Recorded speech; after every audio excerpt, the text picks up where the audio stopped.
여당인 더불어민주당이 검찰개혁 시즌2의 일환으로 추진 중인 중수청 설치를 두고 정치권에서 갑론을박이 오가는 가운데 윤석열 검찰총장이 강력 반대 입장을 밝혔습니다. 직을 걸고 막을 수 있다면 100번이라도 걸겠다고도 했는데요.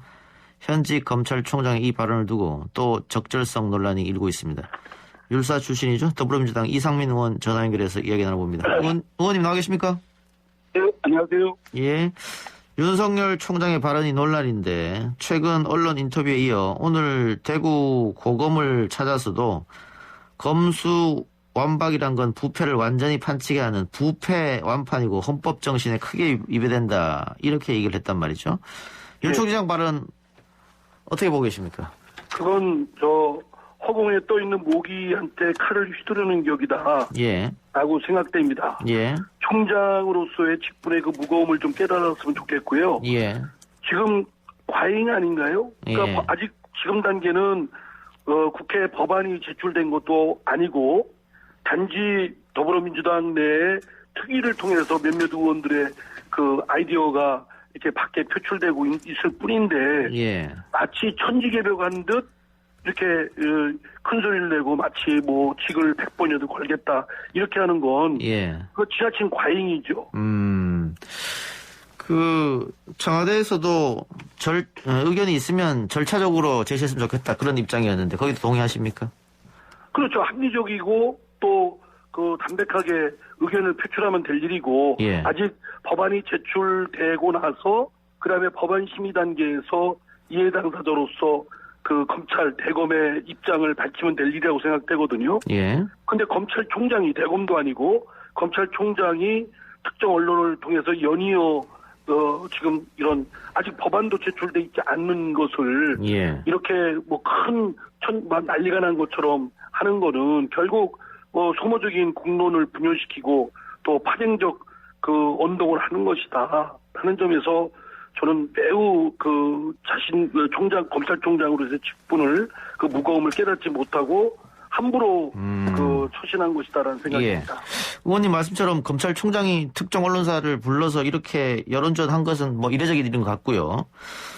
네, 오늘 대구 고검 방문 자리에서 기자들이 정계 진출 가능성을 다시 한번 물었는데 여기서 윤 총장이 지금 이 자리에서 이야기하기 어렵다 이렇게 말했단 말이죠. 지금 그 자리에서 말할 수 없으면 어느 자리에서 한다는 얘기인가요? 예. 지금은 검찰총장으로서 충실하게 자중하면서 처신해야 되고 또 그렇게 해야 임기를 채우는 것이 그 윤석열 총장의 당초의 소임이라고 생각됩니다. 예. 그런데 그를 어긋나는 행태가 있다든가 또는 과잉 처신을 한다든가 이러면 안 되지요. 만약에 그러면 공직을 훼손하는 것이고 본인이 지금까지 말해왔던 검찰권 내 독립성 또는 적절성을 훼손하는 것이다. 생각됩니다. 현직 검찰총장이기 때문에 지금 이 자리에서 말씀드리기 어렵다. 이 자체가 정치 행위로 비칠 수도 있고. 근데 오늘 발언을 보니까는 결국은 정치할 가능성이 높은 것 같은데요?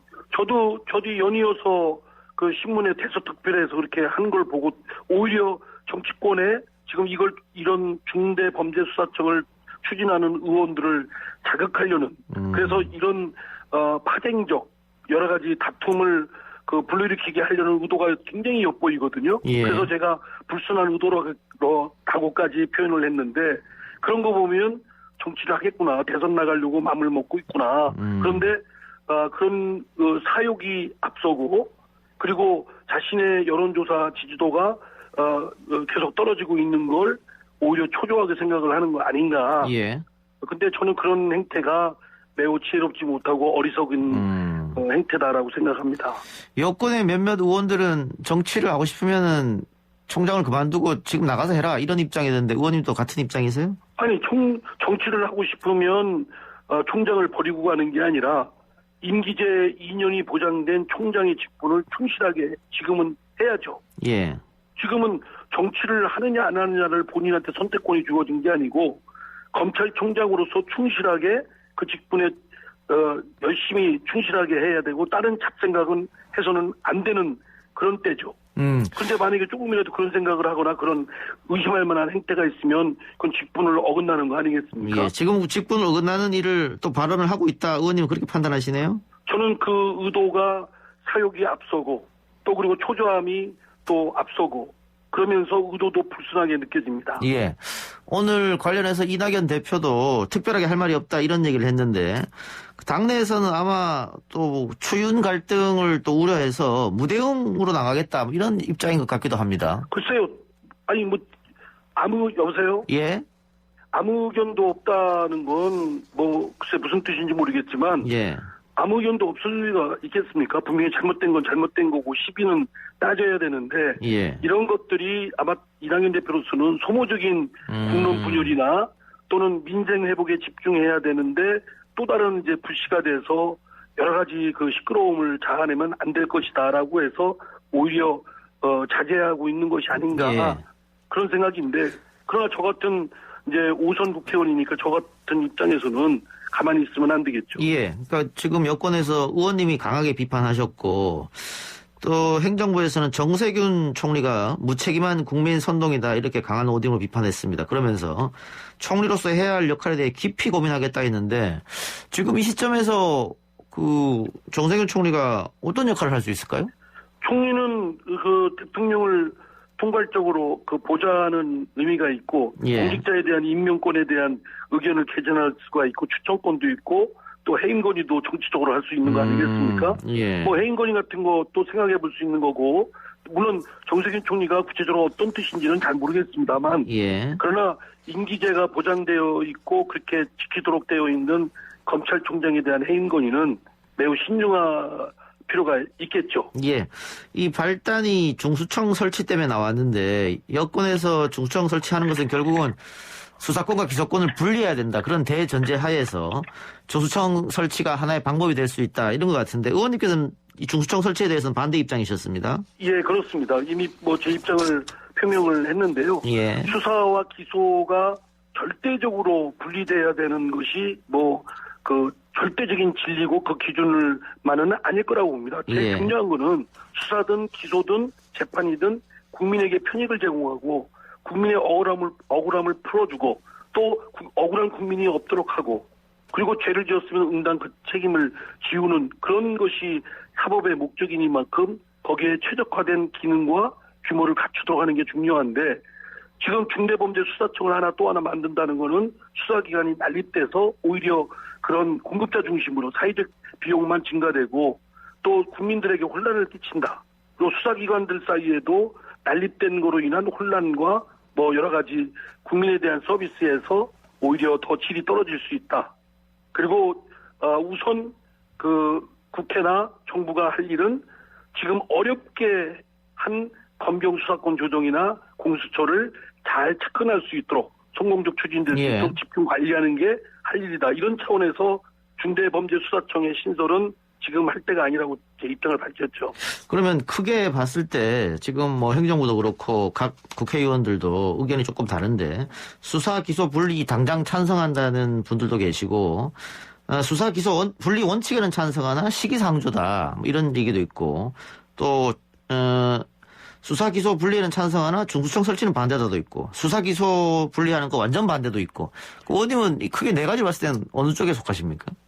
저는 뭐 제 입장을 지금 단언적으로 어떻다라고 밝히기보다는 예. 수사기관이 또 하나가 신설하는 것은 일단은 그건 적절치 않다고 생각됩니다. 수사기관도 과잉이 되면 안 되고 예. 그러다면 국민들한테 지나친 그 사회적 비용을 압박이나 부담을 가중시키기 때문에 저는 그건 매우 신중해야 된다고 생각되고 지금 우선해야 될 일은 우여곡절 끝에 어렵게 한 공수처나 검경 수사권을 잘 접근하고 운영이 될 수 있도록 한 5년 정도는 집중 관리를 잘 해야 된다는 입장입니다.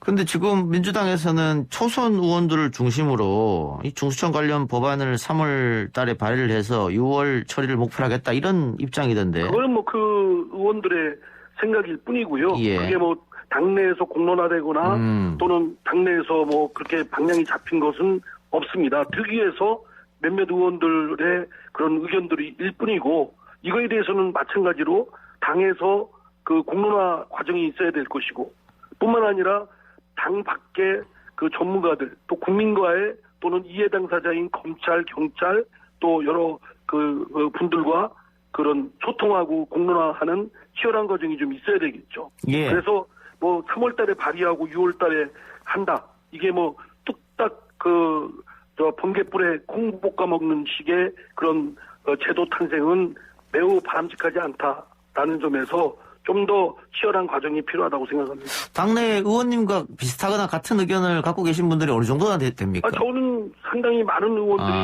그 일부 과속으로 예. 속도를 내서 이걸 6월달까지 처리하겠다라는 점에 대해 우려하는 의원들도 많고, 예. 그리고 말씀드린 대로 중대범죄수사청이라는 수사기관이 또 하나 생기는 거에 대해서 또 여러 가지 비판적 생각을 갖고 있는 의원들도 많고 그렇습니다. 예. 다만 강성 지지자들이나 일부 이에 대한 속도를 내겠다는 의원들이 이를 주도해서 논의를 끌고 가니까 다른 의원들의 목소리가 아직 공론화 과정에 표출이 안 됐지만 정식으로 법안이 제출되고 또 이에 대한 공론화 과정이 있으면 많은 이야기들이 있겠죠. 찬반 논쟁이 뜨거워질 것처럼 보이네요, 그러면. 예, 그렇습니다. 예, 알겠습니다. 조금 지켜보고요. 조금 다른 문제 여쭤보겠습니다. 오늘 민주당이 당 조직을 선거 대응 체제로 본격 전환했는데 의원님도 민주 멘토 단장을 맡으셨더라고요? 예. 이 민주 다선들은 그렇게 맡은 걸로 알고 있습니다. 민주 멘토 단장이 뭡니까? 하시는 저도 역할이 당 지도부에서 그렇게 정했는데 아마 이제 다선이고 정치적 경험이 다른 의원들보다 좀 많으니까 예. 여러 가지 조직이나 또는 홍보나 또는 공약 개발하는데 일정 부분 원로로서 또는 선배로서 역할을 좀 하라는 거 아닌가 그렇게 예. 생각을 합니다. 그러나 특별히 어떤 경계가 있는 예. 것은 아닐 테고요. 이런저런 일을 다 맡아서 할 수 있겠죠. 이번 보궐선거가 다음 대통령 선거 1년 전에 치러진 선거이기 때문에 그것도 대한민국의 가장 큰 도시인 서울과 부산에서 정치권에서 당연히 관심이 많을 수밖에 없는데 이번 서울 부산 재보궐 판세는 지금 어떻게 예상하고 계세요? 쉬운 선거는 아니라고 생각됩니다. 예. 제 생각에는 또 특히 이제 문재인 정부 5년차 들어갔기 때문에 상당수의 국민들께서는 이 선거를 중간선거, 중간평가적 성격으로 생각하는 분들도 많을 테고 예. 또 문재인 정부가 여러 개혁 과제들을 잘 많이 해놓은 부분도 있고 또 일정 부분 그를 기대에 맞추지 못한 부분도 있기 때문에 그에 대한 평가에 대해서 평가를 좀 이렇게 잘하게 아주 냉정하게 하실 유권자들도 계실 거라고 생각되기 때문에 쉬운 선거는 아닙니다만 서울시정이나 부산시정에 대해서 미래 비전적으로 또 잘 이끌고 나갈 리더십이 필요한 때이니만큼 또 그를 뒷받침할 정치 세력으로서 또 후보로서 누가 적임자이냐라는 점은 저는 단연코 민주당이고 또 그 후보들이라고 생각합니다. 지난 지방선거 그리고 지난 총선 서울 지역은 민주당이 거의 싹쓸이 하다시피 했습니다. 네, 그렇습니다. 비단 서울뿐만이 아니고 의원님 지역구인 대전도 마찬가지인데요. 예. 그런데 그렇게 모든 지지를 몰아줬던 분들이 이번 선거가 쉽지 않다고 하셨지 않습니까? 이렇게 민심이 예. 조금 안 좋게 변한 이유는 어디에 있을까요? 아까도 말씀드렸지만 정권 후반기에 가면 사실은 좋은 평가보다는 냉정한 평가를 받기가 쉬울 테고요. 예. 또 그리고 이제 부동산 문제라든가 경제 문제, 물론 외부에 제약된 코로나 위기라든가 또 여러 가지 국제적 경제 침체 이런 것들의 영향을 받아서 이런 것을 변명할 부분은 있지만 어쨌든 나온 결과적 실적 면에서 예. 비판받을 부분도 있다고 생각됩니다. 반면에 이제 나름의 문재인 정부가 내걸었던 여러 개혁 공약들 이런 것들은 상당수 법제도화하고 또 복지나 이런 부분에서는 실제 단번에 하기 어려웠었는데도 불구하고 예. 문재인 정부가 어려운 조건 하에서도 대한민국 복지 확충을 위한 상당히 진전된 내용들을 많이 했거든요. 그럼으로써 국민들의 삶에 상당 부분 개선된 것은 사실은 평가받을 수 있을 것이다. 라는 점에서 공과를 따져보면 공도 상당히 많다. 그리고 앞으로 미래의 서울시정과 부산시정에 대한 개척적 창출하는 그런 리더십 면에서는 민주당의 후보가 잘 해낼 수 있다. 이렇게 자신합니다. 알겠습니다. 의원님 오늘 인터뷰 고맙습니다. 네, 감사합니다. 지금까지 더불어민주당 이상민 의원이었습니다.